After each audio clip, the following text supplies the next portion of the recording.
Let's get this out of the way first. The altimeter does not tell you how high you are above the ground.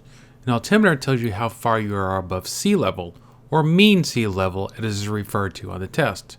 There's a big difference. Let's look at the altimeter, and you can see that it reads about 480 feet.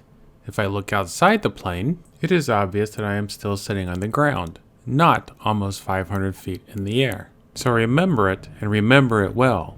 An altimeter is used to tell you how far above sea level you are, not how high above the ground you are. Why doesn't it tell you how high above the ground you are? Because it can't, for the first part, and also because that would not be as useful as you think. Let's take a look at this. Here is Bob flying over a flat field. He is 1,000 feet above the ground. Here is Fred flying over this nearby hill. He is only 600 feet above the ground. If Bob and Fred decide to fly toward each other, they will run into each other. How high you are above the ground, above ground level, or AGL as it will be called on the test, changes all the time.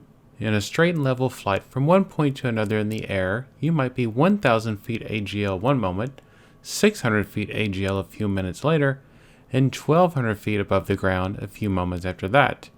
How far you actually are above the surface of the Earth is your absolute altitude and requires a special type of altimeter. So to make things easier for everyone, we use altitude above sea level, or mean sea level as it will be called on the test. Sea level refers to the ocean, and we call that the floor, essentially. If your altimeter says 1,000 feet, that means if we magically teleported your airplane to the closest ocean, you would be about 1,000 feet above the water. This means that if two airplanes are at 1,000 feet on the altimeter, then they are on the same level in the sky, no matter how far it is to the ground below them. If one airplane is at 1,500 feet MSL, and the other is at 2,000 feet MSL, or mean sea level, they will not run into each other. The number shown on the altimeter is called the indicated altitude. The altimeter in your cockpit is essentially a barometer. That means what it shows can change based on the pressure of the air.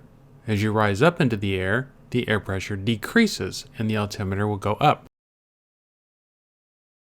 As you head back towards the ground, air pressure increases, and so the altimeter will go back down. Before each flight, the altimeter needs to be adjusted for the current barometric pressure at your location. This is why we tune to the ATIS broadcast before taking off. It will give us the number we need to dial our altimeter to in order for it to be as close to accurate as possible. Notice that I said as close to.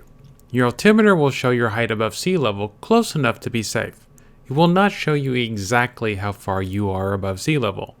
The exact height above sea level you are is called your true altitude and cannot be displayed with a regular altimeter.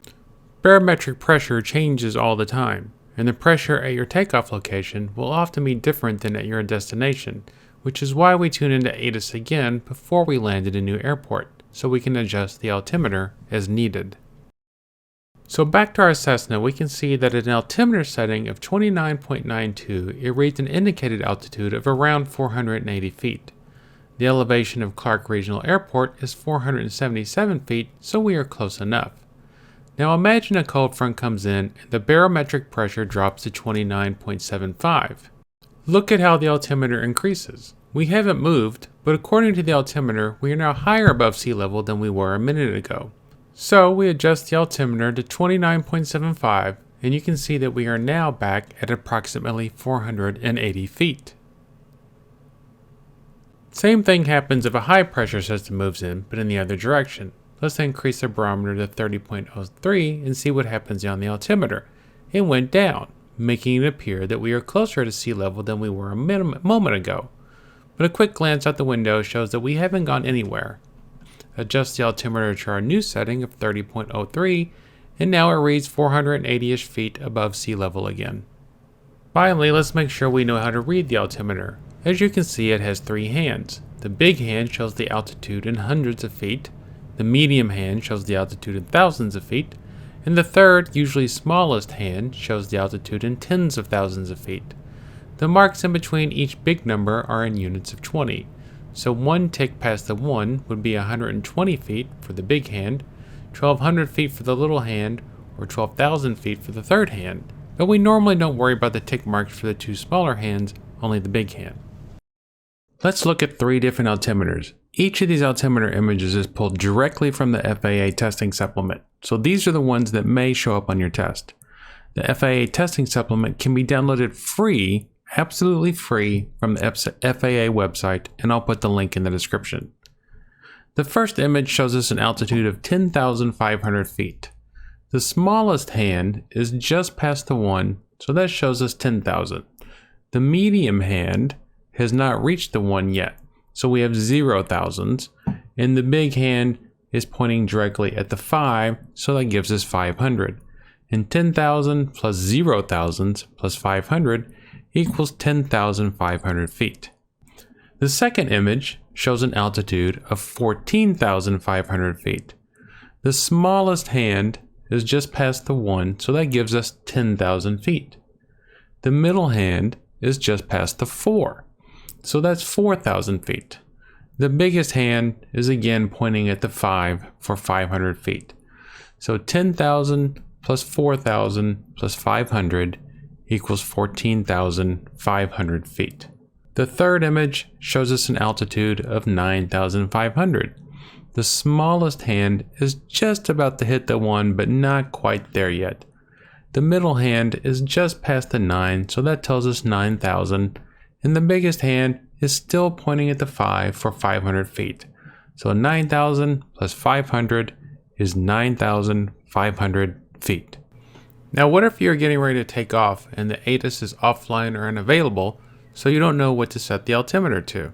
In that case, you would look at the airport information on the sectional chart or in the chart supplement to find the airport elevation. Then you would adjust the altimeter knob until the altitude displayed is the same as the elevation listed.